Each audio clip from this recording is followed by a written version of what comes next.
You're listening to Infographic Instant with Brian Michael. In this episode, we're going to look at whether customs corruption facilitates under-invoicing, misclassification, and other trade fraud. Before we discuss the infographic, we should step back and ask ourselves, what is the relationship between trade fraud and corruption? Now, in one school of thought, corruption is completely independent from trade-related frauds such as under-invoicing, misclassifying goods, and so forth.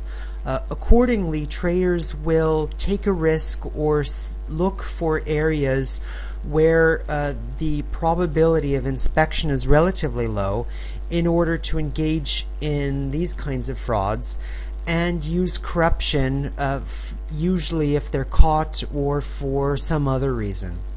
Now, in another school of thought, corruption is the instrumentality by which trade-related fraud occurs.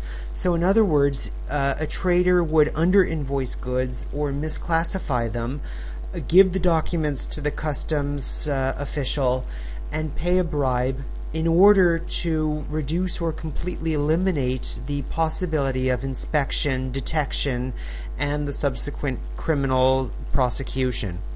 So the question is, well, what is the relationship between trade fraud and corruption? Let's now look at the infographic to see what it tells us about this potential relationship. And the answer is, if you take these data at face value, and understanding that these data relate to different countries and to general aggregates, then there seems to be no correlation between trade-related fraud and bribery and corruption of customs officials. We see that the relative frequency of corruption, particularly estimated probabilities and values of corruption shown in blue, and relative lost tax revenue to corruption in red, and we see that there is little relation between these two variables as we've defined them in the paper. So, talking a little bit about the paper, this infographic comes from a paper which looks at the relationship between three variables. It looks at corruption in customs, it looks at the extent of trade facilitation, and it looks at the quality of administrative processes in a customs agency. And it asks the question, well, how to reform a customs agency in order to tackle these three issues at the same time.